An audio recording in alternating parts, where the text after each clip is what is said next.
Bien, bonjour, je vous propose de commencer. Je m'appelle Philippe Sansonetti, je suis professeur émérite au Collège de France et à l'Institut Pasteur. Donc je vous souhaite vraiment du fond du cœur la bienvenue à ce symposium L'hôpital du futur. Il est organisé dans le cadre de l'action Avenir commun durable qui est menée au Collège de France par les professeurs Jean-Marie Tarascon et Marthe Fontcave. Et donc c'est dans ce contexte, au fond, d'avenir commun et durable. Qu'est-ce qu'il y a de plus commun et de plus durable pour notre avenir que l'hôpital, peut-être l'école. Mais en tout cas, on a décidé de s'intéresser dans tout ce contexte à l'hôpital et donc à l'hôpital du futur ou au futur de l'hôpital, comme vous pourriez le dire. Je voudrais remercier d'emblée mes collègues du Collège de France qui m'ont vraiment soutenu, aidé pour organiser ce symposium. Maria Melchior, Pierre Corvol, Alain Fischer, Hugues Deté, Didier Fassin, tous ont été vraiment très importants dans cette organisation.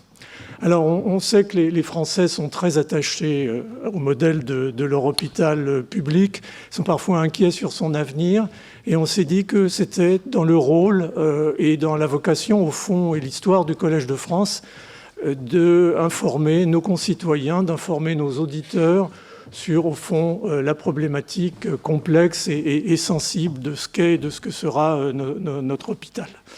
Et je remercie vraiment du fond du cœur tous les expertes qui ont accepté, le plus souvent avec beaucoup d'enthousiasme, de participer et de venir informer, encore une fois, nos concitoyens sur ce sujet. Alors le modèle de base, si je puis dire, de notre hôpital public, c'est le CHU, le Centre hospitalier universitaire. Il est au fond voué à offrir à tous, à toutes, sans différence, une offre de soins de haute valeur, d'excellence.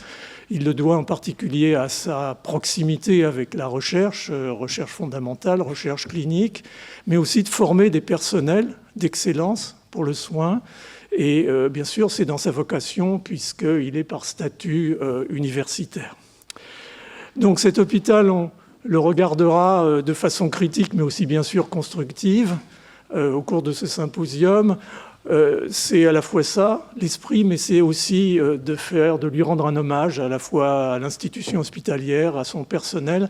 Et demain soir, ou demain en fin d'après-midi plutôt, nous aurons la projection d'un film par le réalisateur Morad Aïtabouche qui s'intitule « Merci au personnel hospitalier », qui a été tourné pendant la période du Covid dans les unités de soins intensifs de la PHP. Donc voilà un petit peu ce que vous propose dans l'esprit. La question, c'est au fond, est-ce qu'on ne lui demande pas trop à notre hôpital, ou plutôt dans l'autre sens, est-ce qu'on lui donne véritablement les moyens, à la fois humains, économiques, de gouvernance, de répondre à tout ce qu'on lui demande? Et ça, c'est vraiment une question clé. Si on veut bien entendu que cet hôpital soit de plus en plus dans l'excellence qui est indispensable, il faut insister, recentrer sur la recherche clinique, mais est-ce que c'est compatible avec des nécessités telles que l'organisation des urgences, l'accueil de la psychiatrie, en particulier des jeunes, le vieillissement de la population, la paupérisation malheureusement d'une partie plus importante de notre population? Donc comment peut-on gérer ces difficultés sans d'ailleurs les envisager dans le paysage global, sanitaire, territorial? Peut-on rééquilibrer ce qu'on demande à notre hôpital avec les activités de la médecine de ville, médecine de campagne tout autant, et aussi bien entendu les relations avec l'hospitalisation privée, dont certaines des structures hospitalières d'ailleurs commencent à ressembler de très près à la structure des centres hospitalo-universitaires donc du public. Donc tout ça sont des questions qu'on va essayer d'aborder avec de l'optimisme. On va parler de la médecine du futur, de la chirurgie du futur, des plateaux techniques du futur, des personnels du futur aussi. Qu'est-ce que les nouvelles exigences de cet hôpital vont importer? Par exemple, tout ce qui concerne la recherche clinique, la formation des personnels à la recherche clinique, à recueil, au traitement des données de santé, tout ce qui concerne la robotisation, l'immixtion progressive et incontournable de l'intelligence artificielle, le réchauffement climatique, l'éco, tout ce qui concerne les problématiques écologiques et en particulier l'éco-responsabilité.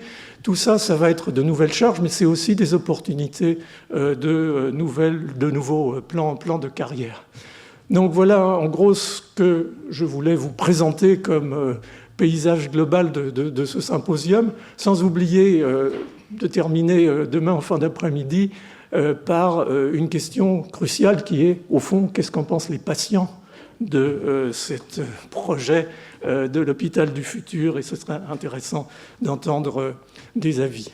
Donc voilà en gros ce kaléidoscope de l'hôpital que je voulais vous présenter.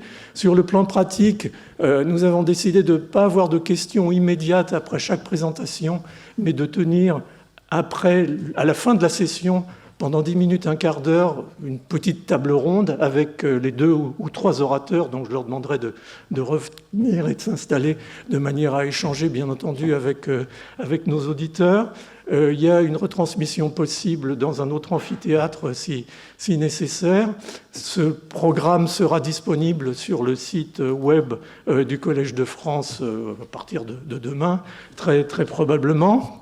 Nous avons décidé aussi, nous sommes engagés à produire un ouvrage qui sera un résumé multi-auteur de ce symposium.